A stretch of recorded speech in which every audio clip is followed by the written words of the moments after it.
बच्चों government grant क्या होती है जी? Government grants are provided to encourage an entity to become involved in certain activities that it may otherwise not have involved itself. Government grant basically क्या होती है? Some time फर्ज करें इमरान खान कहता है जी 1 करोड़ नौकरियां देनी है,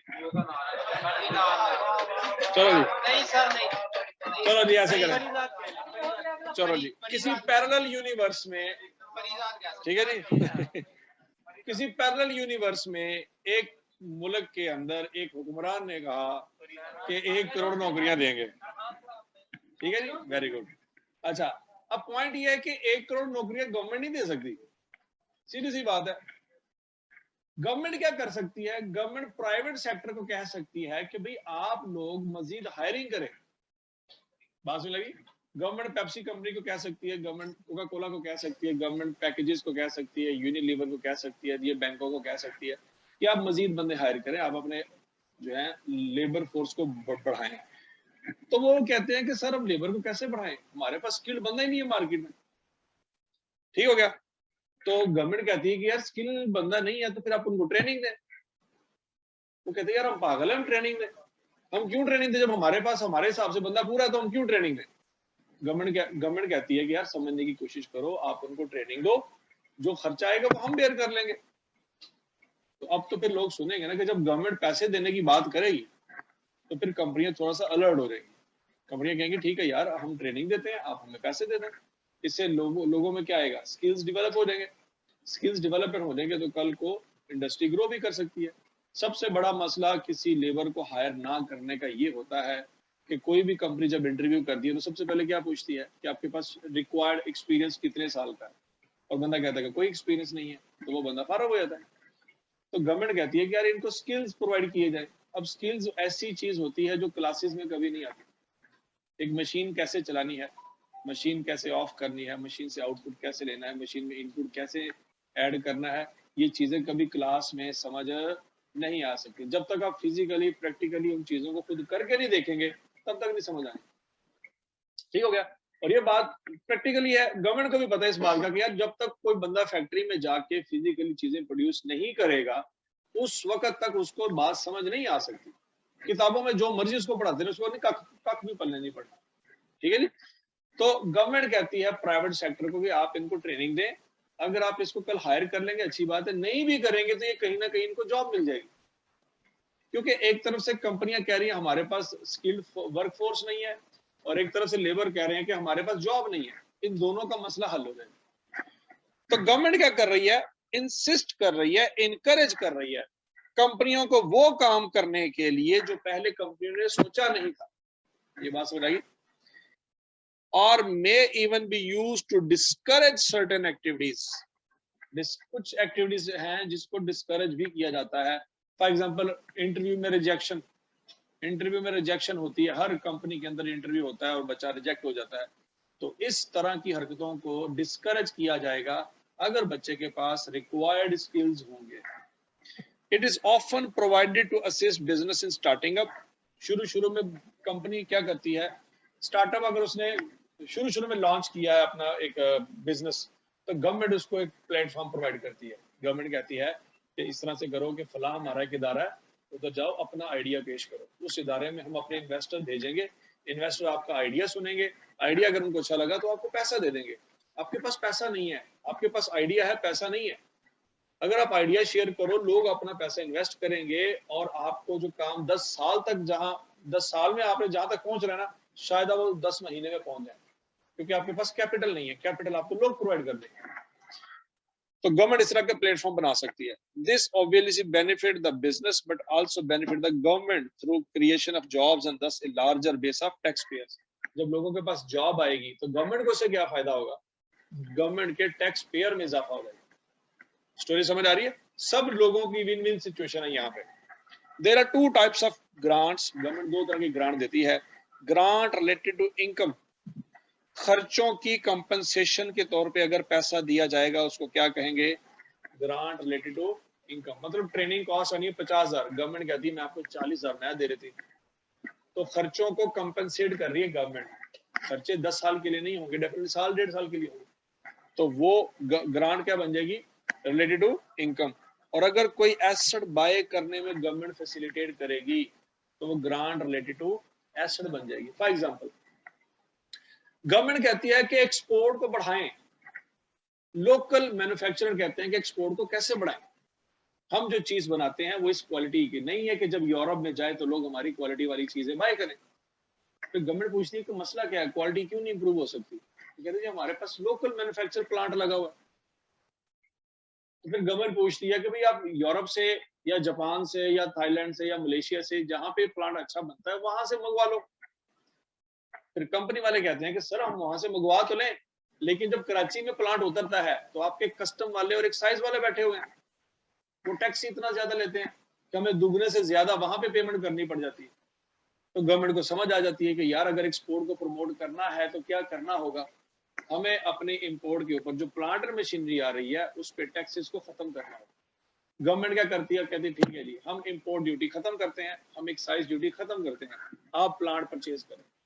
तो कहते हैं सर देखें बात सीधी सी है, पाकिस्तान में जो बनती है ना एक मशीन वो हम यूज करते हैं 5 लाख रुपए की आती है, हम जापान से मशीन लेके आते हैं ना हमें वो 20 लाख रुपए की पड़ती है, तो हम क्यों ये काम करें, हम 5 लाख 20 लाख की मशीन 5 लाख की पाकिस्तान में क्यों ना लें। ठीक हो गया। गवर्नमेंट कहती है अच्छा आपका ये मसला है, उनका जी पैसे नहीं हमारे पास, 5 लाख की मशीन 20 लाख में हम क्यों परचेज करें, आप टैक्स माफ कर दें ठीक है, लेकिन फिर भी 20 की पड़ दी, क्यों, क्योंकि डॉलर ऊपर जा रहा है, पेमेंट तो डॉलरों में करनी है। ठीक हो गया। तो गवर्नमेंट कहती है ठीक है इस तरह करते हैं, हम आपको कैश भी दे देते हैं कि आप पे करके वो मशीन ले लो। गवर्नमेंट का इसमें फायदा है क्या बड़ा, जब वो मशीन आएगी एक्सपोर्ट क्वालिटी बेहतर होगी, चीजें एक्सपोर्ट होंगी तो गवर्नमेंट को एक्सपोर्ट में अच्छा खासा बेनिफिट मिलेगा। स्टोरी समझ आ रही। तो गवर्नमेंट अपने जेब में से कैश देगी उस कंपनी को कि आप वो एसेट बाय करें। अब जो ग्रांट एसेट के रिलेटेड मिली होगी क्या वो 1 साल में खत्म हो जाएगी, अगर एसेट की लाइफ 10 साल है तो ग्रांट भी कितने साल चलेगी, 10 साल चलेगी। अगर ट्रेनिंग 1 साल की है तो ग्रांट भी कितने साल चलेगी, 1 साल। ट्रेनिंग कॉस्ट के अगेंस्ट गवर्नमेंट पैसे देती है, that is grant related to income. लेकिन एसेट बाय करने के अगेंस्ट अगर गवर्नमेंट पैसे देती है that is grant related to asset. Story समझ आ रही है। Grant related to income as compensation of expenses. If the grant received does not relate to an asset, it could be used as compensation for past expenses or immediate financial support, or as the compensation for future expenses still to be incurred. या तो माजी में कोई खर्चा कर चुके हैं, government ने उसके पैसे अब दिए, या फ्यूचर में कोई खर्चा करना है और गवर्नमेंट उसके पैसे एडवांस में पकड़ा रही है, दोनों सिचुएशन हो सकती है। ठीक है जी। अकाउंटिंग ट्रीटमेंट देखते हैं इसका क्या करना है। अब जरा ध्यान से देखिएगा। The government offers companies that incur certain labour expenditure cash equal to 30% of the expenditure. Government कहती है कौन चेक करो जरा। गवर्नमेंट कहती है कि जनाब आपने लेबर को जो पैसे पे करने हैं उसका 30% गवर्नमेंट पे करेगी। Ahmed limited incurred 30,000 of labour expenses during 2010। 2010 में अहमद लिमिटेड एक कंपनी है, उसने कितनी पेमेंट की है, 30,000 and presented the government with an audited statement of expenses. और अहमद लिमिटेड की बात गवर्नमेंट उस वक्त तक नहीं मानेगी जब तक वो क्या ना हो जाए, ऑडिट ना हो जाए। और ऑडिट किसने करना है, वेरी गुड, समझ आ रही है आप लोगों की इंपॉर्टेंस कितनी ज्यादा है। और आप यहाँ पे चवले मार रहे हो, पढ़ते ही नहीं हो। गवर्नमेंट आपके मंजूरी के बगैर किसी बंदे को 1 रुपया नहीं देगी और आप पढ़ते ही नहीं हो। अगला सुने, show the related journal entries in the record of Ahmed limited for the year ended 31 December 2010 and 2011 assuming that the grant becomes receivable। अब ध्यान से बच्चों, अहमद लिमिटेड ने 30,000 रुपए का खर्चा कब किया, 2010 में किया, और उसने ये फाइनेंशियल स्टेटमेंट कब पेश की, 31 मार्च 2011 को गवर्नमेंट को प्रेजेंट की, कि उन गवर्नमेंट को यकीन आ जाए कि मैं खर्चा कर चुका हूं। अब आगे सुने, grant become receivable in the year in which the company incurs the specified expenses. कि गवर्नमेंट ने कहा कि जिस दिन आपने इरादा किया कि आप ये लेबर को पेमेंट करेंगे, उसी साल हम आपको पैसे दे देंगे। अब दिए कोई नहीं, बोला स्टोरी दिए कब? क्या ए पार्ट समझ आ रहा है आपको? In the year in which the company incurs the specified expenses. हाँ जी बच्चों, 31 दिसंबर 2010 वाले दिन जब साल एंड हो रहा होगा, क्या अहमद लिमिटेड ये खर्चा कर चुका है? 30,000 डेबिट, पेबल या कैश क्रेडिट? क्या ये बात समझ आ रही? या तो वो कैश क्रेडिट कर देगा, या अगर कैश नहीं किया होगा तो क्या क्रेडिट कर देगा? Salary payable credit. और बच्चों, क्या अहमद लिमिटेड को गवर्नमेंट ने तसल्ली दी थी कि भाई जब खर्चा करोगे आपको पैसे मिल जाएंगे? पार्ट ए की बात कर रहा हूं, पार्ट ए की। लेकिन बच्चों पैसे नहीं मिले, पैसे नहीं मिले, तो क्या ग्रांट इनकम रिसीवेबल, क्या अहमद का हक तो बनता है ना पैसे लेने का? नहीं मिले लहदा है, लेकिन क्लेम तो कर सकता है कि नहीं? 30,000 का 30% लेंगे तो बच्चों आंसर क्या आएगा? 9,000। तो बच्चों ग्रांट एसेट डेबिट कर लेगा और ग्रांट इनकम को क्रेडिट कर देगा। क्या ये बात समझ आ रही? हालांकि पैसे अभी मिले नहीं है। पैसे कब मिलेंगे? अगले साल। अच्छा, अगले साल जब बच्चों पैसे मिलेंगे, 2011 में पैसे मिलेंगे, तो 2011 में वो क्या करेगा? कैश को डेबिट करेगा और क्रेडिट क्या करेगा? ग्रांट इनकम तो पहले ही क्रेडिट कर चुका है, क्या वो दोबारा क्रेडिट करेगा? जो रिसीवेबल उसने लिखे हुए थे, अब वो रिसीवेबल नहीं रहे, वो मिल चुके हैं। स्टोरी समझ आ गई? नहीं समझ आई? गवर्नमेंट ने वादा किया था भाई 2010 में खर्चा करो, हम 2010 में पैसे देंगे। उसने खर्चा कर दिया, पैसे नहीं मिले, लेकिन बन चुके हैं कि नहीं बन चुके? अहमद का उन पैसों पे हक बनता है कि नहीं बनता? 2010 में बनता है कि 11 में बनता है? बनता 2010 में है, तो एंट्री 2010 में रिकॉर्ड है। फिर मिला 2011 में, तो जब 2011 में मिलेंगे तो कैश को डेबिट कर देंगे और रिसीवेबल को क्या कर देंगे? क्या ये सीधी सी बात समझ आ रही? अगला point, part B. Grant becomes receivable in the year in which the company provides the government with an audited statement of expenses. Government ने कंडीशन लगाई, भाई पैसे हम आपको उस वक्त देंगे जब आप हमें ऑडिटेड फाइनेंशियल स्टेटमेंट दें। तो क्या अब 2010 में वो ग्रांट की एंट्री पास कर सकता है? क्या उसके ऊपर उसका हक बनता है? 2010 में सोचो, 2010 में उसका उस ग्रांट इनकम पे कोई हक नहीं बनता। क्यों नहीं बनता? क्योंकि उसने ऑडिट फाइनेंशियल में जमा ही नहीं करवाई। वो उसने कब जमा करवाई? तो 31 मार्च वाले दिन उसका हक बनता है, उससे पहले उसका कोई हक नहीं बनता। तो बच्चों सिनेरियो बी में देखिएगा, salary expense debit, salary payable credit 30,000 से, ये एंट्री समझ आती? ये कितने से डेबिट होगा? 30,000 से। ये कितने से क्रेडिट होगा? 30,000 से। ये क्लियर है? अब अगला पॉइंट, ग्रांट इनकम 31 मार्च 2011 को क्या एंट्री होगी जी? ग्रांट इनकम रिसीवेबल डेबिट कितने से और ग्रांट इनकम क्रेडिट कितने से? ये क्या चक्कर है? 31 मार्च में एंट्री क्यों हो रही है? क्योंकि जिस दिन उसने फाइनेंशियल स्टेटमेंट गवर्नमेंट को पकड़ाई है, किस दिन पकड़ाई है? 31 मार्च को। जरूरी नहीं है कि गवर्नमेंट उसी दिन पैसे दे दे, लेकिन क्या उस दिन हक बनता है कि नहीं बनता? उस दिन हक बनता है उसको, वो उस दिन एंट्री पास, जिस दिन उसने जाके फाइनेंशियल में सबमिट करवाई, उसी दिन वो आया और उसने एंट्री पास कर ली। अभी पैसे मिले नहीं, लेकिन स्टैंडर्ड के मुताबिक वो एलिजिबल हो गया है इस एंट्री को पास करने, क्योंकि गवर्नमेंट ने जो कंडीशन लगाई थी उसने पूरी कर दी। क्या ये बात समझ आ गई? नहीं समझ आई? और बोल लो तो सही। तो बच्चों अच्छा जी, फर्ज करो 30 जून को पैसे मिल गए, गवर्नमेंट ने 2-3 महीने उसको चेक करने में लगाया, गवर्नमेंट को तसल्ली होगी वाकई यार इसने खर्चा किया है, तो उस वक्त क्या एंट्री पास करेगा बच्चों? कैश डेबिट और ग्रांट रिसीवेबल जो उसने एसेट रिकॉर्ड किया है वो क्रेडिट। क्या ये बात समझ आई? अच्छा जी, अगर वो फ्यूचर एक्सपेंसेस के हिसाब से खर्चा आज ही पैसे पकड़ा दो, खर्चा कब होना है? फ्यूचर में। गवर्नमेंट एडवांस में पैसे पकड़ा रही है, यार ये पैसे पकड़ लो ताकि खर्चा करते वक्त आपको मसला ना हो। उस सूरत में क्या करेंगे बच्चों? उस वक्त आपके पास दो अप्रोचेज हैं, एक है डायरेक्ट इनकम अप्रोच और एक है इनडायरेक्ट इनकम अप्रोच।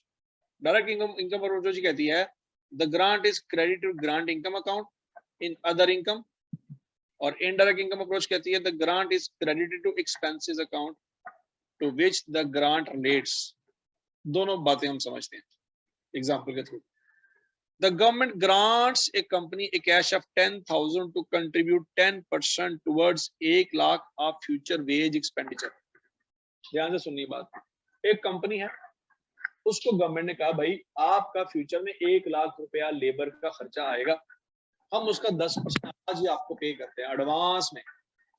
क्या ग्रांट्स लिखा हुआ है? ग्रांट्स भी दे चुकी है कि नहीं? क्या वादा किया उसने? प्रॉमिस तो नहीं ना किया, वो पैसे दे चुकी है और अभी खर्चा हुआ नहीं है। The grant was received on 1 January 2011 as a result of compliance with certain condition in 2010। Prior year में उसने कुछ कंडीशन मीट की होंगी कि आपकी फैक्ट्री इतनी होनी चाहिए, उसमें लेबर इतने होने चाहिए वगैरह वगैरह, जो भी कंडीशन। All condition attaching to grant with the exception of incurring the future wages had all been met on the date of receipt. वो कहता है जो भी कंडीशन वगैरह थी 1 जनवरी को जब हमें पैसे मिले वो मीट हो चुकी थी। तो बच्चों 1 जनवरी को एंट्री क्या होगी? बैंक डेबिट होगा कि नहीं होगा? गवर्नमेंट कैश नहीं पकड़ाएगी, क्या करेगी? आपके बैंक अकाउंट में पैसे ट्रांसफर करेगी। और बच्चों आपने एंट्री क्या करनी है? Deferred grant income. ये बच्चों लाइबिलिटी होती है। क्या होती है? ये लाइबिलिटी होती है। क्या एंट्री पास करेंगे? बैंक डेबिट और डेफर्ड ग्रांट इनकम क्रेडिट। अभी लाइबिलिटी है, अभी इसको इनकम क्यों नहीं रिकॉर्ड करेंगे? क्योंकि अभी खर्चा नहीं किया। फर्ज करो बच्चों 2 जनवरी को आपकी कंपनी में आग लग जाती है, कंपनी बंद, तो क्या जो गवर्नमेंट ने आपको पैसे दिए थे वो किस चीज के दिए थे? आप खर्चा करेंगे, आपने तो खर्चा ही नहीं किया, तो गवर्नमेंट ये माफ कर देगी? सोचो। तो गवर्नमेंट वो माफ नहीं करेगी, वो कहेगी यार बड़ा अफसोस होया लेकिन साढ़े पैसे कटो। बात समझ आ रही है? तो गवर्नमेंट ने 10,000 रुपया दिया है 1 लाख रुपया खर्चा करने पे। 1 लाख रुपया खर्चा किस पे करना है? लेबर पे। आपने खर्चा ही नहीं किया, 2 तारीख को फैक्ट्री बंद होगी, तो गवर्नमेंट ये पैसे माफ। तो बच्चों इसलिए 1 जनवरी को ये लाइबिलिटी के तौर पे रिकॉर्ड करेंगे, किसी भी वक्त पैसे वापस जा सकते। ये हमारी इनकम उसी दिन बनेगी जब वो बात पूरी होगी। कौन सी? खर्चे वाली। खर्चा हो गया फिर नहीं पैसे वापस जाते। अब आगे सुने। पूरा साल गुजर गया बच्चों, 31 दिसंबर 2011 आया, खर्चा हो चुका है। 1 लाख रुपया आपने लेबर को पे कर दिया है। 1 लाख रुपए से एक्सपेंडिचर डेबिट हो गया और कैश क्रेडिट हो गया। अब उसी दिन 31 दिसंबर 2011 वाले दिन अब जो आपकी वो लाइबिलिटी क्रिएट की हुई थी, क्या वो लाइबिलिटी अब इनकम में कन्वर्ट हो जाएगी? ये लाइबिलिटी कम हो जाएगी और इनकम में इजाफा हो जाएगा। क्या ये बात 100% समझ आ गई कि नहीं समझ आई?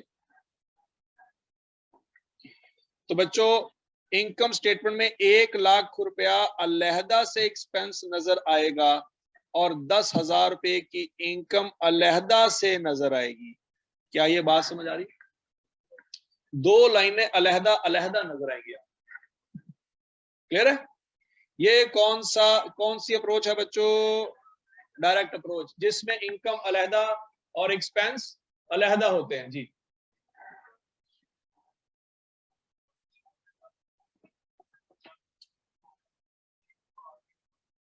हाँ जी। तो भाई वो सेपरेट एंटिटी कंसेप्ट किसके लिए है?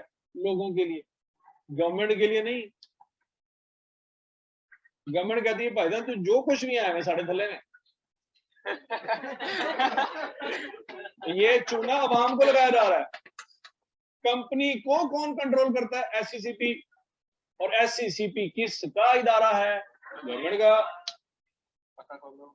क्या गवर्नमेंट कंपनी के अंदर अपना डायरेक्टर अपॉइंट कर सकती है? क्या उसके लिए किसी की मंजूरी की जरूरत है? तो गवर्नमेंट की पावर चेक कर रहे हैं। गवर्नमेंट का रिप्रेजेंटेटिव मेंबर भी नहीं है, इलेक्शन में भी नहीं खड़ा हुआ, उसने गवर्नमेंट ने पैसे भी नहीं दिए। कोई क्रेडिटर का तो डायरेक्टर होता है, ऐसे ही ना? क्रेडिटर का डायरेक्टर हो सकता है कि नहीं? लेकिन गवर्नमेंट ना तो क्रेडिटर है, ना डेटर है, ना लेने वालों में ना देने वालों में, लेकिन गवर्नमेंट अपना डायरेक्टर। स्टोरी समझ आ रही है? तो गवर्नमेंट को सेपरेट एंटिटी कंसेप्ट कौन समझा है? क्या कह सकते हैं कि सर वो सेपरेट एंटिटी होती है? हेलो, नहीं नहीं, हम इस तरह की अप्रोच नहीं हमारी। हाँ, जिसको मौका मिले थोड़ा बच्चे कोई भी कोड सकता, हर बंदा डायरेक्टर। अच्छा जी, अब बच्चों अगला पॉइंट ये है, एग्जांपल खत्म होगी, ये कैसे हो सकता? Example 2 direct approach. अच्छा, यहाँ पे पढ़ते हैं जी। क्या ये बात समझ आ गई बच्चों? पार्ट 1 क्लियर है? The company incurs 1 lakh wage expenditure in 2011। अगर सारे का सारा खर्चा 2011 में कर दिया जाए तो सारी की सारी इनकम 2011 में ही इनकम बन जाएगी, क्यों नहीं? अब आगे सुनो, कंपनी थोड़ी सी ढीली है, उसने पहले साल में खर्चा किया है सिर्फ 20,000। अब बताओ, सारा खर्चा पहले साल में सिर्फ कितना खर्चा हुआ है? 20,000। तो क्या सारी इनकम 2011 में ही बनती? नहीं, उस खर्चे के कंपैरेटिव जितनी इनकम बनती है उतनी रिकॉर्ड करेंगे। कितनी इनकम रिकॉर्ड करेंगे? 2,000। कॉमन सेंस, ये बात समझ आती? देखो, गवर्नमेंट ने 10,000 किस चीज के अगेंस्ट दिया था? 1 लाख के अगेंस्ट। अभी आपने पहले साल में खर्चा कितना किया है? तो 10,000 इनकम पहले साल में रिकॉर्ड, मतलब पहले साल के एंड पे गवर्नमेंट आगे पूछेगी, नहीं भाईजान कितना खर्चा है? सर 20,000 खर्चा है। तो गवर्नमेंट बाकी पैसे मांग सकती है कि नहीं मांग सकती? तो क्योंकि बाकी 8,000 फराना मैंने, लेकिन क्या गवर्नमेंट 10,000 मांग सकती है? गवर्नमेंट 10,000 नहीं मांग सकती। बात समझ आ रही कि नहीं आ रही? अच्छा, अगर 10,000 मांग ले तो आप क्या उखाड़ सकते हैं? सोचने की बात है। अगर वो मांग ले 10,000 दो, चलो वो वोट नहीं देंगे, उन्होंने थोड़े वोट की फिक्र भी नहीं है। हाँ जी, आपके पास देखें, अगर गवर्नमेंट ने आपके साथ वादा किया था कि 1 लाख के अगेंस्ट 10,000 देंगे और वो आपने 20,000 खर्चा कर लिया, तो बाय डिफॉल्ट आप ये 8,000 तो वापस हो जाएगा, 8,000 तो आपको वापस करना ही करना। लेकिन अगर वो 10 पूरे का पूरा मांग ले, आपके पास ऑप्शन है, आप कोर्ट में जा सकते हैं। बात समझ लगी?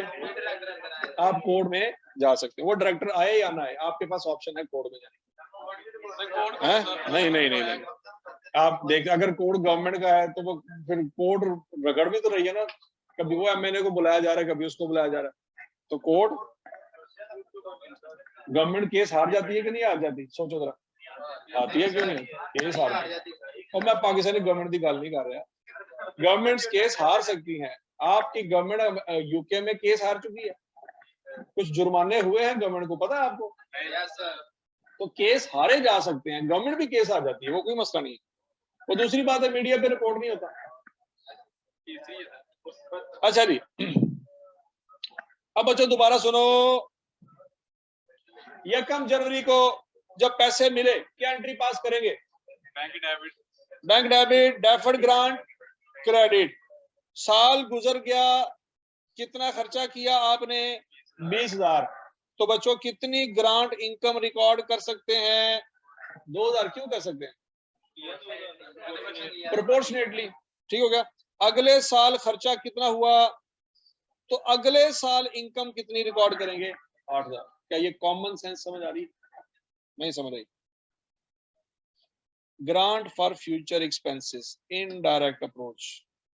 बच्चों सारी स्टोरी वही है, क्या बोला कि 1 लाख रुपए के अगेंस्ट गवर्नमेंट ने कितने पैसे दिए? 10,000। अब आपने इनकम को अलहदा और एक्सपेंसेस को अलहदा रिकॉर्ड नहीं करना। और अगला पॉइंट, सारे का सारा खर्चा पहले साल में हो चुका है, ये वो सेम क्वेश्चन है, अब जरा दोबारा देखते हैं। बच्चों आपको पैसे मिले, क्या एंट्री पास करेंगे? Bank debit, deferred grant income.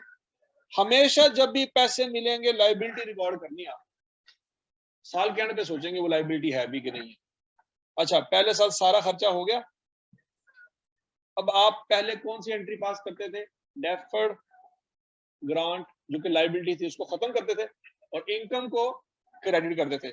अब बच्चों आपने लायबिलिटी को तो खत्म करना है, लेकिन इनकम को क्रेडिट नहीं करना।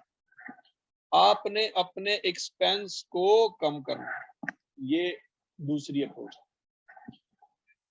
सादा अल्फाज में बच्चों, डायरेक्ट अप्रोच में देखो जरा,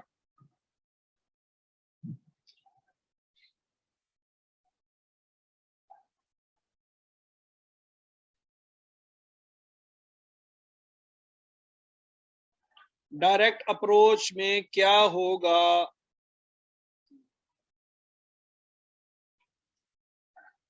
ग्रांट मिली, बैंक डेबिट, और क्रेडिट क्या होगा? डेफर्ड ग्रांट क्रेडिट होगी। क्लियर? साल गुजर गया, वेजेस डेबिट, कैश या बैंक या पेबल क्रेडिट। क्लियर हो गया? जब आप प्रॉफिट एंड लॉस बनाएंगे बच्चों, तो ग्रॉस प्रॉफिट ऊपर लिखा आएगा, पता नहीं क्या है, एड अदर इनकम, ऐसे ही है बच्चों। सारे खर्चे जब आपने पूरे कर दिए तो साल के एंड पे डेफर्ड ग्रांट जो कि लायबिलिटी है हमारी, यहाँ पे लायबिलिटी को क्रिएट किया था, यहाँ पे लायबिलिटी को खत्म करेंगे और ग्रांट इनकम क्या हो जाएगी?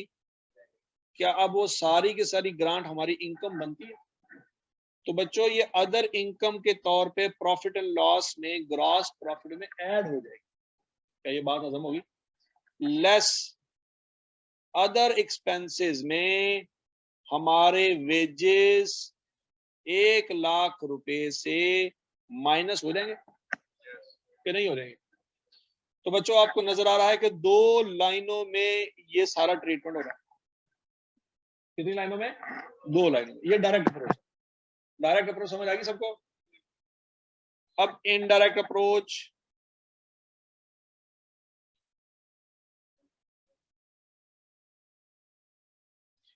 बच्चों डायरेक्ट अप्रोच में ग्रांट इनकम अलहदा और वेजेस अलहदा अलहदा नजर आएंगे 2 लाइनों में।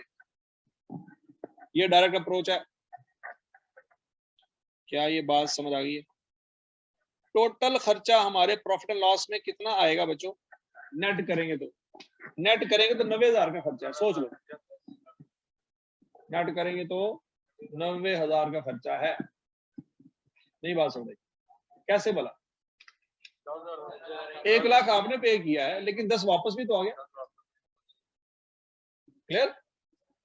इनडायरेक्ट अप्रोच सुने बच्चों, गवर्नमेंट ने आपको पैसे दे दिए, कितने? और डेफर्ड ग्रांट लायबिलिटी, ये लायबिलिटी है पहले दिन। क्लियर है? पूरा साल आपने मेहनत करके लोगों को पैसे दिए, कितने? 1,00,000। और बैंक को क्या कर दिया? लोगों को पैसे दे दिए। ओके, अब साल के एंड पे वो ग्रांट जो आपकी लायबिलिटी है वो खत्म होनी चाहिए। तो डेफर्ड ग्रांट डेबिट हो जाएगी, लायबिलिटी दफन। लेकिन 10,000 से हम इनकम को रिकॉर्ड नहीं करेंगे, अपने वेजेस एक्सपेंस को कम करेंगे। क्या ये बात समझ लगी? अगर मैं प्रॉफिट एंड लॉस अकाउंट बनाऊं, ग्रॉस प्रॉफिट यहाँ पे आए, तो अदर इनकम में कुछ जाएगा? इस साल अदर इनकम में कुछ भी नहीं जाएगा। लेस ऑपरेटिंग एक्सपेंस में जब वेजेस लिखे जाएंगे तो वो कितने के लिखे जाएंगे? ये 90,000 कैसे होगा बच्चों? एक्सपेंस में इजाफा हुआ था 1,00,000 से और एक्सपेंस में कमी हुई है 10,000 से, तो नेट यहाँ पे एक्सपेंस कितने से रिकॉर्ड होगा? 90 से रिकॉर्ड होगा। फर्क इन दोनों में क्या है?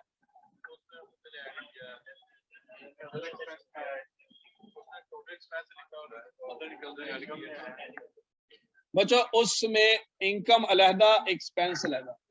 इसमें इनकम आपको कोई नजर नहीं आ रही, लेकिन एक्सपेंस भी टोटल नजर नहीं आ रहे। एक्सपेंस कितने नजर आ रहे हैं?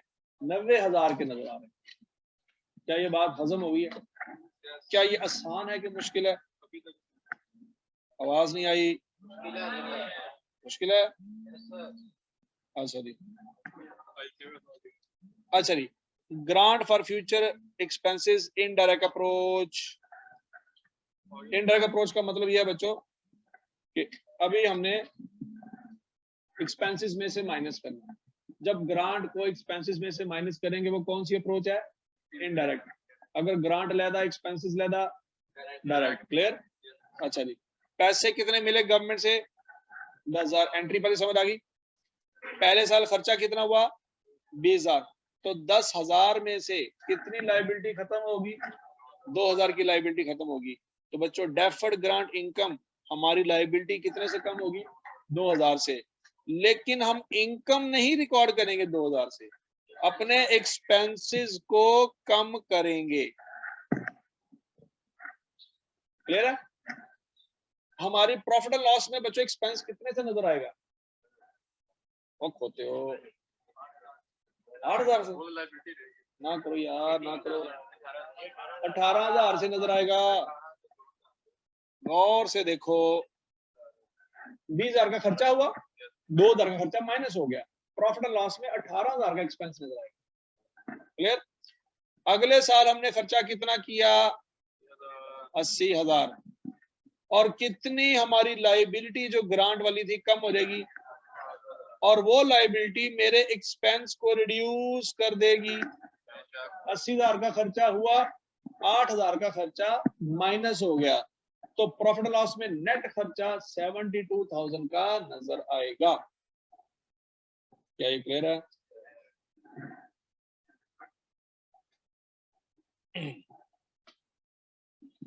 अब बच्चों ध्यान से, अब ये एग्जांपल आप कर सकते हैं,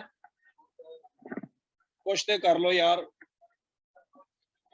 अब सुनो बच्चों, a company receives a cash grant from government 30,000 on 1 January 2011। बच्चों इसकी एंट्री बताओ, शाबाश। एंट्री आपने बतानी। Cash, debit, deferred, grant, credit. क्या पैसे मिल चुके हैं? मिल चुके। यकम जनवरी को मिल चुके। तो क्या उसी दिन इनकम बन जाएगी? इनकम नहीं बनेगी। अब आगे कंडीशन सुने। The grant is towards the cost of training young trainees, and the training program is expected to last for 18 months. कितने महीने काम चलना है? 18 महीने। From January 1, 2011, the training costs are expected to be 75,000. कितना खर्चा आना है? 75,000. Actual cost of the training were 50,000 2011 and 25,000 in 2012. Discuss the accounting treatment under both the methods. कौन से मेथड? डायरेक्ट और इनडायरेक्ट। अब जरा सुने बच्चों, जब सारा खर्चा एक साल में नहीं होगा तो सारी ग्रांट भी एक साल में रिकॉर्ड नहीं होगी। The grant would be accounted for as follow. बच्चों पहले साल कितना खर्चा हुआ, टोटल खर्चा कितना था, परसेंटेज निकलेगी, उसको क्या करेंगे? ग्रांट से मल्टीप्लाई कर देंगे। तो पहले साल इनकम कितनी बनती है? क्या ये बात समझ आई? नहीं समझ आई?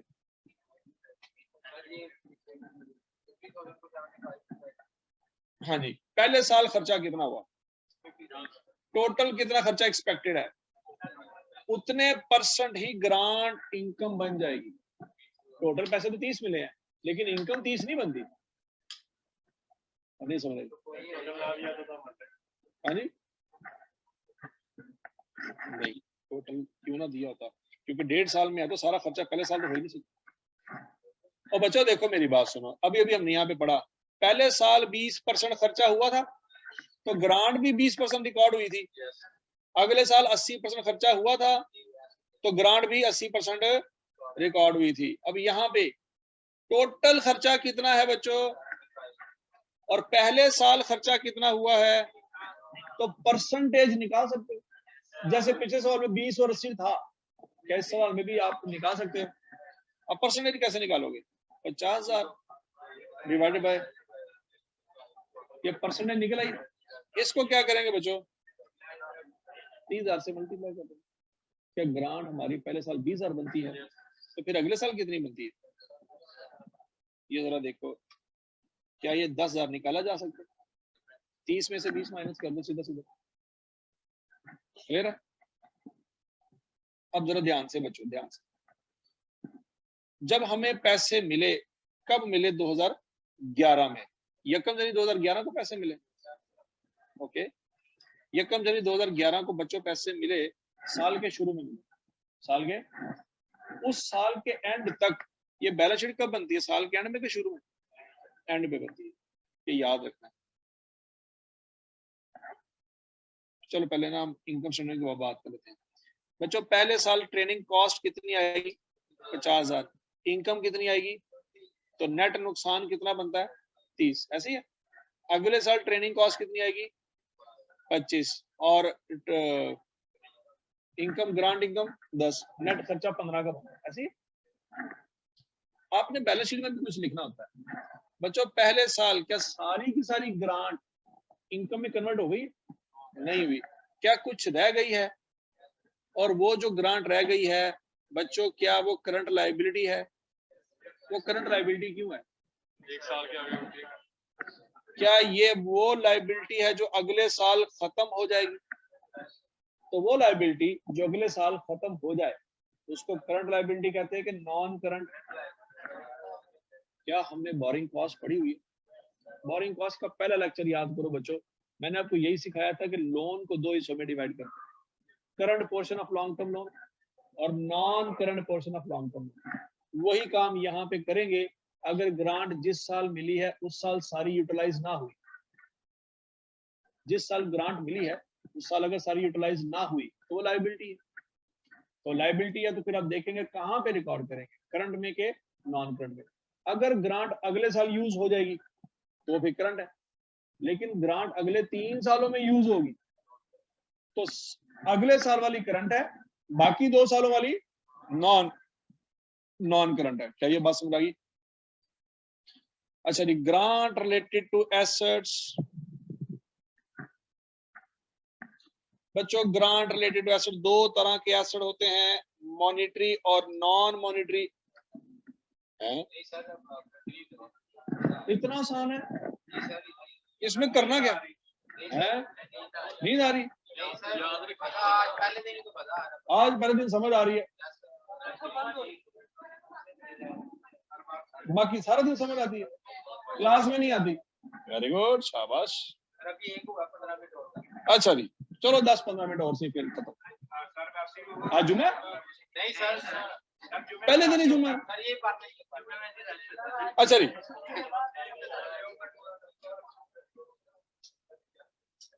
अच्छा जी, सुने सुने बच्चों, मॉनिटरी एसेट क्या होता है और नॉन मॉनिटरी क्या होता है। अच्छा सुने, मॉनिटरी एसेट होता है एक ऐसी चीज जो रेडली कन्वर्टेबल टू कैश हो। गवर्नमेंट हमें दो तरह की ग्रांट दे सकती है। नंबर 1, वो हमें कैश पकड़ा दे, ठीक है जी। अगर वो कैश पकड़ा देगी तो वो क्या चीज है, मॉनिटरी एसेट। और समटाइम ऐसा होता है कि वो हमें कैश नहीं पकड़ाती, एसेट ही पकड़ा देती है। बात समझ आ रही है, मतलब गवर्नमेंट कहती है कैश तो मारो गोली, हमारे पास प्लांटर मशीनरी पड़ी हुई है, वो आप पकड़ के इस्तेमाल करना शुरू कर दो। तो गवर्नमेंट हमें कैश नहीं पकड़ाया, गवर्नमेंट ने हमें सीधा सीधा एसेट ही पकड़ा दी। मतलब एग्जांपल क्या है, गवर्नमेंट की कोई लैंड पड़ी हुई है, गवर्नमेंट क्या करती है, उस लैंड के ऊपर एक्सपोर्ट प्रोसेसिंग जोन बना देती है कि यहाँ पे फैक्ट्रियां लगेंगी, उनको लैंड हम प्रोवाइड करेंगे, वो अपनी फैक्ट्री लगाएं, मशीनरी प्लांट लगाएं, लेबर को हायर करें, यहाँ पे प्रोडक्शन करें, कोई टैक्स नहीं है इसका, और ये एक्सपोर्ट करेंगे, हमारी एक्सपोर्ट बढ़ जाएगी। लोग कहते हैं कि यार हमारे पास देखिए सबसे महंगी चीज लैंड होती है, अगर लैंड हमें गवर्नमेंट प्रोवाइड कर दे तो फिर तो मसला ही कोई नहीं। तो गवर्नमेंट कहती ठीक है लैंड हम दे देते हैं आपको। क्या आपने सुना होगा कि 99 इयर्स लीज, सुना हुआ? बेसिकली गवर्नमेंट आपको लैंड प्रोवाइड नहीं करती, वो आपको लैंड दे देती है और नाम अपना ही होता है और वो आपके लिए वर्ड यूज करती है लीज का। लेकिन पॉइंट तो ये है ना कि आपको लैंड तो मिल गया जिसके ऊपर आप प्रोडक्शन कर सकते हैं। ठीक हो गया जी? समटाइम वो आपको कैश प्रोवाइड करेगी और समटाइम हो सकता है वो एसेट ही प्रोवाइड करे। अच्छा, जो एसेट आपको मिला उसकी आगे दो कैटेगरीज हैं, एक वो जो डेप्रिशिएट हो सकता है और एक वो जो डेप्रिशिएट नहीं हो सकता। मतलब लैंड प्रोवाइड कर दिया गवर्नमेंट ने या मशीनरी प्रोवाइड कर दी, तो जब लैंड प्रोवाइड कर दिया बच्चों वो तो कभी खत्म ही नहीं होना, तो कभी खत्म नहीं होना, तो फिर उसकी यूजफुल लाइफ कैसे डिफाइन करें, तो वो मसला है। ठीक हो गया? अब अगला पॉइंट ये है कि एसेट की तो यूजफुल लाइफ हम फाइंड कर सकते हैं, तो इसलिए पहले हम क्या पढ़ेंगे, grant related to depreciable asset. Depreciable asset का मतलब क्या है कि वो 5 साल बाद या 10 साल बाद खत्म हो जाएगा या 50 साल बाद खत्म हो जाएगा, लेकिन हो जाएगा। अब डायरेक्ट इनकम अप्रोच और इनडायरेक्ट इनकम अप्रोच जरा दोनों देखते हैं एग्जांपल से। बच्चों, the government grant a company a cash sum of 12,000, कितने पैसे दिए ऑन यकम January 2011 to assist in the acquisition of a nuclear plant. Nuclear plant के लिए 12,000 मिला। The nuclear plant was acquired on 1 January 2011 for 90,000 और न्यूक्लियर प्लांट 90,000 का मिला। आप यहाँ पे बाइक नहीं ले सकते 90,000 की और यहाँ पे न्यूक्लियर प्लांट आ रहा है। ठीक है जी? तो न्यूक्लियर कंट्री में न्यूक्लियर प्लांट सस्ता होता है। अच्छा, डॉलर में बात हो रही। अच्छा, was available for use immediately and has a useful life of 3 years. The plant has a nil residual value. अच्छा, ये प्लांट की लाइफ क्या है बच्चों? 3 साल। 3 साल बाद ये जीरो हो जाएगा। The grant was received after compliance with certain condition in 2010. All condition attached to the grant with the exception of the acquisition of plant had already been met on the date of receipt. अब बच्चों entry करनी है, show the journal entries in the year ended 31 December 2011, 12, 13. The company has the policy of recognizing the government grant directly in income. अच्छा जी बच्चों, इसका मतलब क्या है? Direct approach. डायरेक्ट अप्रोच क्या होती है कि ग्रांट का दूसरी चीज से कोई लेना देना, ग्रांट अलग चलेगी, बाकी सब कुछ अलग चलेगा। ये डायरेक्ट अप्रोच है। समझ आ गई बच्चों? कितने पैसे पकड़े? 12,000। बैंक डेबिट और डेफर्ड ग्रांट, और ये लायबिलिटी है, कभी भी इसको इनकम नहीं समझना, ये लायबिलिटी है। और उसी दिन हमने प्लांट भी बाय कर लिया। प्लांट डेबिट बैंक, ये गवर्नमेंट से बाय नहीं किया, ये हमने अलहदा से बाय किया, गवर्नमेंट हमें कैश पकड़ाया। ठीक हो गया? अब अगला पॉइंट बच्चों, जब साल पूरा गुजर जाएगा क्या डेप्रिसिएशन चार्ज होगी? कितनी चार्ज होगी? 30,000। अब ये ना सोचना सर 30 कहां से आया, 90,000 माइनस 0 डिवाइडेड बाय 3। बच्चों, क्या सारी की सारी लायबिलिटी इसी साल में खत्म हो जाएगी? नहीं, जितने साल एसेट की लाइफ है उतने साल ही ग्रांट की लाइफ। क्लियर? अब ये 12,000 को भी 3 पे डिवाइड करेंगे तो रीवैल्यूएशन सरप्लस टाइप अरेंजमेंट नजर आ रही है आपको? ठीक है जी? तो इसको भी 3 साल पे डिवाइड करेंगे। 12,000 को 3 पे डिवाइड करेंगे बच्चों, 4,000 से अपनी लायबिलिटी को कम करेंगे और 4,000 से अपनी इनकम में इजाफा करेंगे।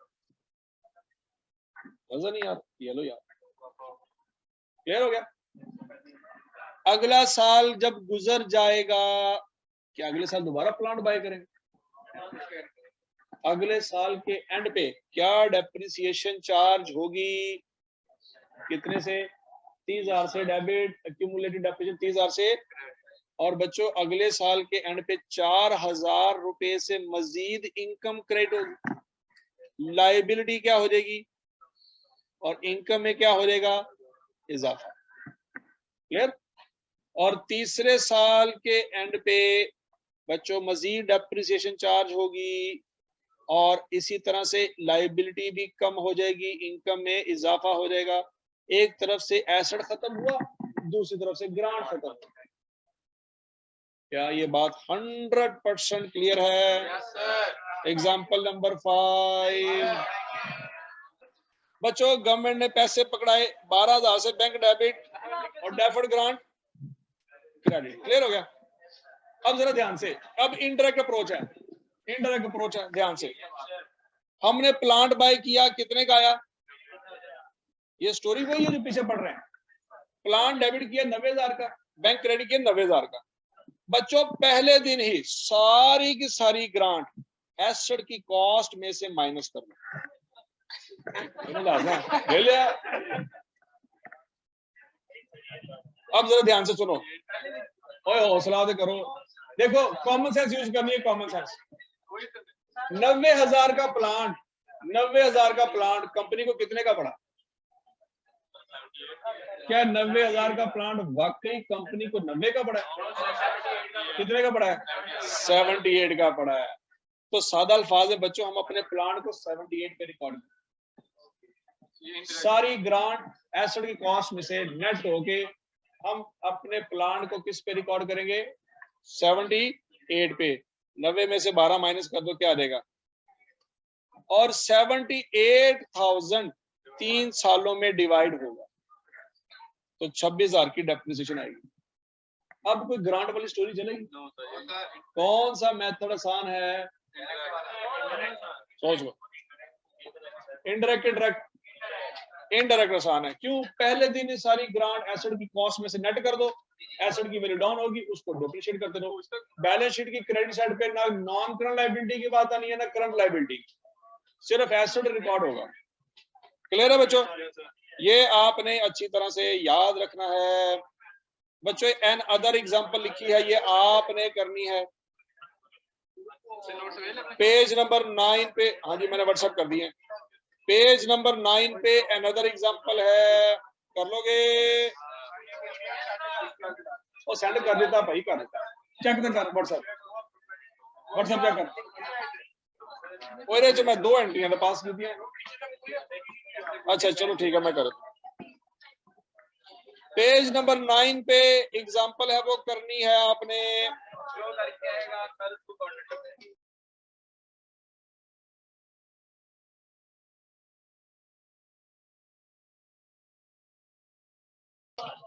प्रीपेड इनकम नहीं लिखनी, अल्लाह के बंदे, प्रीपेड इनकम नहीं लिखनी।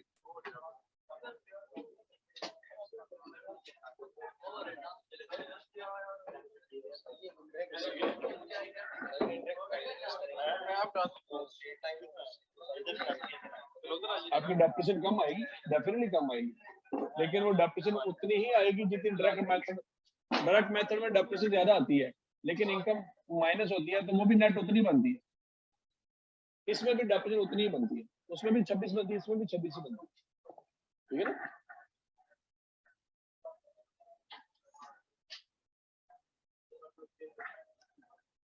हाँ जी ऑनलाइन स्टूडेंट्स, आपको कोई इशू? माइक ओपन कर सकते हैं आप।